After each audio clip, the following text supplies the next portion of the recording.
미국을 망쳐놓은 사람들을 찾아내서 복수할 것이다. 너무너무 급진적인 얘기지만 정말 남들이 못하는 거를 트럼프니까 할 수 있어 라는 믿음? 이번에 대통령이 안 되면 감옥에 갈지 몰라요. 그러니까 너무 절박한 거예요. 수사팀의 특검과 검사장이 알고 보니 서로 불륜을 저지르고, 그러니까 이게 미국판 이거 내로남불 아니냐. 트럼프 전 대통령은 때문에 오히려 화려하게 부활할 수 있었던 겁니다. 들을수록 똑똑해지는 지식 뉴스. 이번 미국 대선은 사실상 바이든, 트럼프 두 전현직 대통령의 리턴 매치로 결정이 됐습니다. 사실 선거를 보는 전문가들도 이렇게까지 빨리 트럼프가 후보 자격을 확정하리라고 예상하지 못했는데요. 지금 트럼프를 보면서 제가 워싱턴 특파원을 할 때랑 달라졌다고 생각하는 게 한 3가지 정도 있었습니다. 안녕하세요. 저는 SBS 외교안보팀장 김수영 기자입니다. 먼저 트럼프 전 대통령 굉장히 절박하게 자기가 잘하는 것에 집중하고 있다, 이렇게 표현을 할 수 있고요. 두 번째로는 자신이 재집권하게 되면 달라질 미래에 대해서 얘기하고 있다. 그리고 마지막으로 논리를 개발하고 사람을 끌어모으는 것을 이미 시작했다. 이 3가지가 가장 달라진 점이 아닐까라는 생각이 들었습니다. 이번 경선에서 트럼프를 보시면서 트럼프가 대통령으로 재임했을 당시와 지금 뭔가 달라졌다고 느끼시는 부분이 있을까요? 트럼프 전 대통령이 가장 잘하는 게 대중연설입니다. 트럼프 전 대통령의 연설을 상당수 미국 유권자들은 토크쇼 같이 소비를 해요. 그러니까 어떤 정치인의 대중연설이 아니라 트럼프 전 대통령의 연설이 상당히 재미가 있다라고 느끼고 있거든요. 근데 왜냐하면 트럼프는 연설 과정에서 하고 싶은 얘기를 거침없이 합니다. 그리고 거기에 어떤 인종적인 비하도 들어가고요. 사람에 대해서 막 별명을 부르고요. 그리고 몸 개그 같은 것도 연설 중에 막 합니다. 근데 이런 것들이 어떻게 보면 선거를 소비하는 사람들의 어떤 재미적인 요소거든요.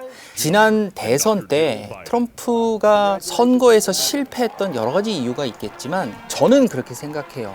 만약에 트럼프 전 대통령이 대중연설을 한 달만 더 먼저 시작했다면 바이든 대통령하고 승부가 갈렸을지 모릅니다.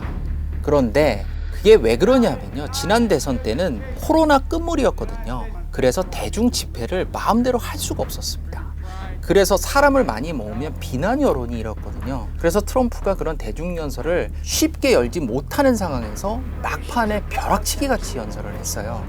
이번에는 자기가 제일 잘하는 대중연설을 원 없이 하고 있어요. 게다가 이번 선거에 임하는 트럼프의 자세가 다를 수밖에 없어요. 너무 많은 사건으로 기소가 됐기 때문에 이번에 대통령이 안 되면 감옥에 갈지 몰라요. 그러니까 너무 절박한 거예요. 그러니까 마음가짐 자체가 다르고 혼신의 힘을 다해서 연설을 한다라는 표현이 맞을 것 같습니다. 그리고 그 연장선에서 제가 느꼈던 또 한 가지 달라진 점은 트럼프가 굉장히 소탈한 모습을 많이 보여주고 있습니다. 현직 대통령 시절에는 아무래도 일반인들이 접근하기가 굉장히 어려워요.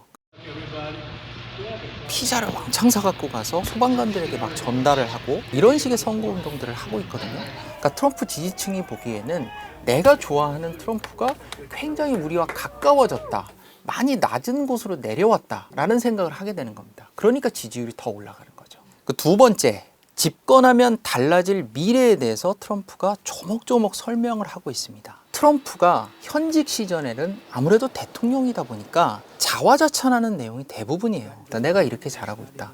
그런데 트럼프가 후보가 된 상황에서 바이든의 실정을 후벼 파듯이 연설을 하고 있거든요. 내가 집권을 하면 이렇게 바꿔놓을 거야. 미래 어젠다를 던지고 있습니다. 그러니까 사람들 귀에 더 잘 들어오는 거죠. 그게 과거와는 굉장히 많이 달라진 점이다, 이렇게 평가할 수 있을 것 같고요. 연설할 때마다 복수와 분노라는 키워드를 각인시키고 있습니다. 트럼프는 미국을 망쳐놓은 바이든 대통령에게 협조했던 사람들을 다 철저하게 찾아내서 그들을 해고하고 일부는 감옥에 보내고 복수할 것이다. 그거는 당신들을 위해서 내가 대신해 주는 거다, 이렇게 얘기를 하고 있거든요. 그게 자신의 지지층에 먹히고 있다는 거죠. For those who have been wronged and betrayed, I am your retribution. I am your retribution. 트럼프 1기에는 약간 이단화 같은 존재였습니다. 미국의 어떤 주류 시스템과 끊임없이 충돌하고 불화했거든요. 어떻게 보면 준비가 덜 돼 있다라고 평가를 할 수 있겠죠. 그게 자신이 정권을 놓을 수밖에 없었던 중요한 원인이었다는 것을 트럼프 전 대통령도 이제는 잘 알고 있습니다. 그래서 지금 트럼프는 뭘 하고 있느냐, 후보 준비를 하면서 자신이 집권하게 되면 뭘 하겠다라고 하는 어젠다를 먼저 발표를 하고 있거든요. 그러니까 집권의 논리를 개발을 해서 먼저 발표를 하고 있습니다. 보수 싱크탱크인 헤리티지 재단의 도움을 받아서 선거 공약을 먼저 발표를 하고 있거든요. 근데 얘기를 들어보면 굉장히 급진적이에요. 미국의 마약 문제가 굉장히 심각한데 멕시코에서 들어오는 마약을 막기 위해서 멕시코를 아예 해상 봉쇄를 해버리겠다. 그리고 이민자 문제를 해결하기 위해서 군인을 동원하겠다. 트럼프를 싫어하는 사람들 입장에서 봤을 때는 너무너무 급진적인 얘기지만 또 반대로 트럼프 팬층이 봤을 때는 정말 남들이 못하는 거를 트럼프니까 할 수 있어 라는 믿음을 주는 그런 공약들을 발표를 하고 있는 거죠. 그리고 예전에는 트럼프 주변에 인재가 별로 없었습니다. 왜냐하면 너무 느닷없이 집권을 했기 때문에 주변에 쓸 사람들이 많지 않았거든요. 그런데 벌써 2기 트럼프를 노리고 있고 지지율이 높기 때문에 지금 트럼프 주위에 사람들이 많이 모여 있습니다. 요즘 트럼프의 연설이 벌어지는 행사장에 보면 벌써 눈도장을 찍으려는 사람들이 줄을 서서 찬조 연설을 하고 있어요. The next president of these United States, President Donald Trump. 그 사람들한테 자리 하나씩을 다 떼줄 수 있거든요. 벌써 구름처럼 모여서 준비하고 있는 모습을 보여주고 있습니다. 어떻게 보면 트럼프 전 대통령은 퇴물이 되는 거 아니냐, 이런 냉정한 분석까지 나오고 있는 상황이었는데, 결론적으로 말씀드리자면 트럼프 전 대통령은 검찰의 기소 때문에 오히려 화려하게 부활할 수 있었던 겁니다. 막상 기소가 되고 나니까 뜻밖에도 놀라운 반전이 생겼습니다.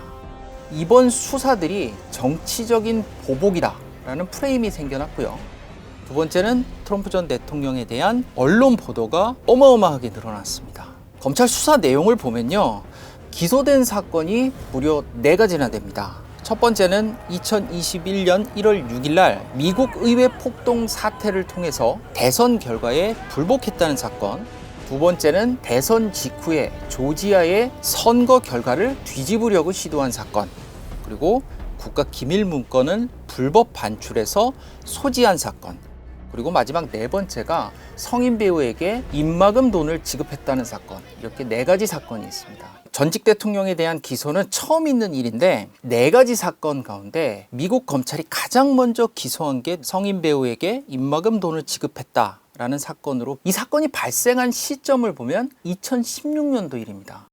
트럼프 전 대통령이 대통령이 되기도 전에 발생한 일이었어요. 공화당 지지자들은 이 사건을 보면서 이거는 대통령이 되기도 전의 일을 가지고 기소를 했네? 라는 생각을 하게 됐습니다. 정치적으로 보복을 당하고 있다라는 프레임이 공화당 지지자 내부에서 확산을 했고요. 트럼프 전 대통령도 이 사건을 굉장히 영리하게 잘 활용을 했습니다. 바이든 대통령이 국가기관을 총동원해서 자신의 정치적인 라이벌을 이렇게 기소했다라고 지지자들 사이에서 광범위하게 받아들여지는 주장이 됐던 겁니다. 그리고 트럼프 전 대통령에 대한 보도와 관련해서는요, 의회 폭동이 벌어지고 난 직후에 미국 언론들이 트럼프 전 대통령에 대한 보도량을 현저하게 줄였습니다. 그런데 트럼프 전 대통령이 법정에 나오게 되면 헬기 같은 거를 띄워서 막 현장에서 실시간 중계를 하고 차를 타고 법정에 출석하는 이런 전 과정이 라이브 중계가 됐던 겁니다. 그러면서 미국 국민들도, 미국 유권자들도 기억 속에서 잊혀져 가던 트럼프의 존재를 다시 끄집어내게 됐던 거죠.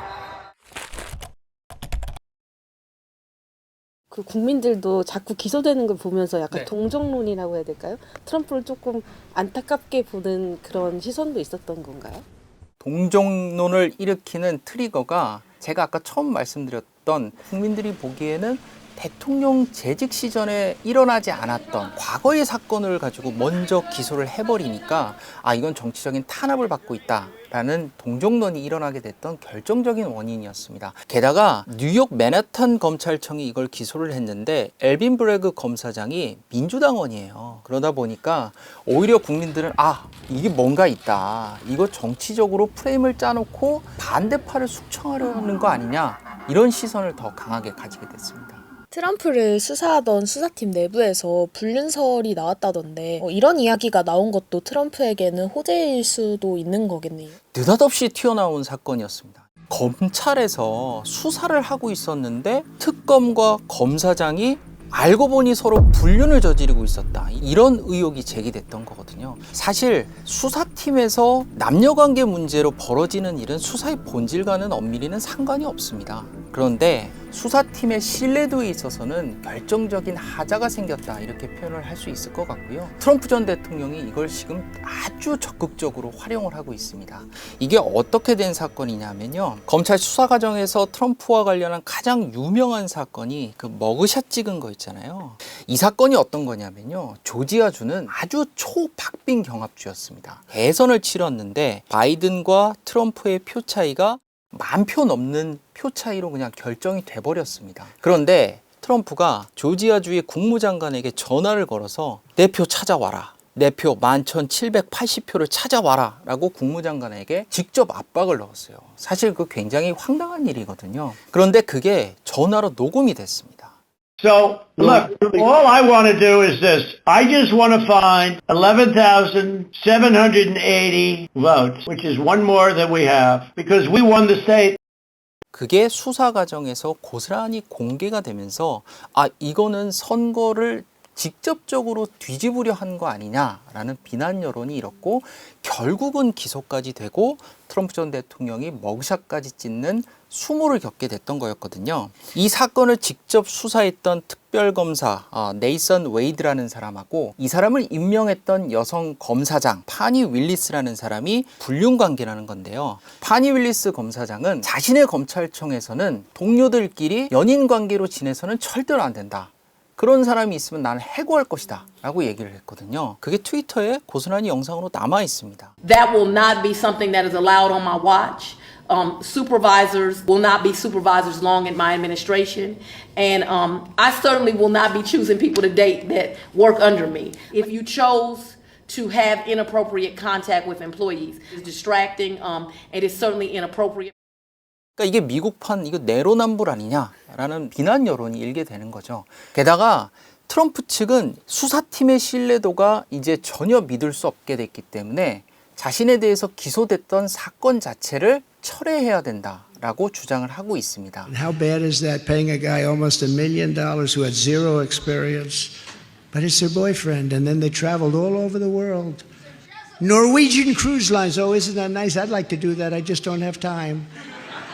어떻게 보면 수사팀 자체가 재구성될 가능성이 있습니다. 당장 대선이 오는 11월 달에 있기 때문에 그 전까지 이 사건에 대한 결론이 나오기는 쉽지 않겠다, 이런 분석이 나오고 있는 겁니다. 어떻게 보면 트럼프 전 대통령에게 운이 따라주고 있다, 이런 표현을 할 수 있을 것 같습니다. 여론조사에서 트럼프가 바이든을 앞서고 있다는데 그러다가 진짜 트럼프가 대통령이 되는 건가요? 여론조사 결과 굉장히 중요합니다. 그 여론조사 결과의 의미가 뭐냐면요, 오늘 대통령 선거를 하면 누가 대통령이 될까요? 라는 답에는 트럼프가 대통령이 된다가 답입니다.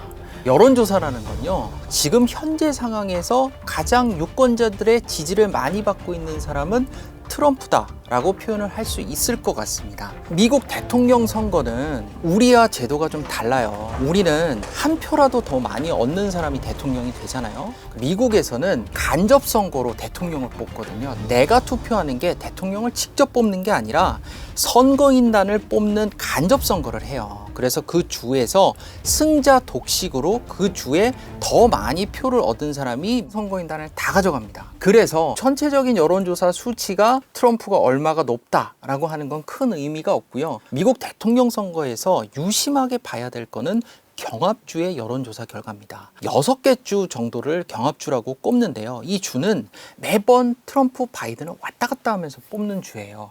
이 주를 장악하는 자가 대통령이 된다 라고 볼 수 있고요. 6개 주는 서부에서는 애리조나, 네바다, 그리고 남부 선벨트에서는 조지아, 그리고 북쪽 러스트벨트에서는 미시간, 펜실베이니아, 위스콘신, 이렇게 6개 주를 꼽을 수 있는데요. 지금 여론조사의 수치를 보면 트럼프가 바이든을 근소한 차이로 앞서고 있어요. 그렇기 때문에 정말로 이거는 대통령이 될 확률이 더 높다라고 표현을 할 수 있을 것 같고요. 하지만 트럼프의 사법 리스크도 장기적으로 봤을 때는 위험 요소가 될 수 있습니다. 지금 기소 국면에서는 어떤 희생양의 프레임이 짜졌지만 미국 이번에 아이오와 코커스에서 출구조사를 해봤더니 트럼프가 실제로 유죄 선고를 받으면 그는 대통령으로 적합하지 않을 것 같다라는 답변이 전체의 3분의 1에 달했어요. 실제로 유죄 선고를 받게 되면 다른 얘기가 펼쳐질 수도 있거든요. 이 사법 리스크도 트럼프가 무시 못할 그런 위험 요소다라고 평가를 할 수 있을 겁니다. 오늘의 교양이를 부탁해는 여기까지입니다. 우리 집 양이는 밤마다 뛰어다녀요. 도대체 왜 이러는 걸까요? 추워. 예방주사 어디 가서 할까요? 당신의 궁금증 지식비서 스프에서 해결하세요.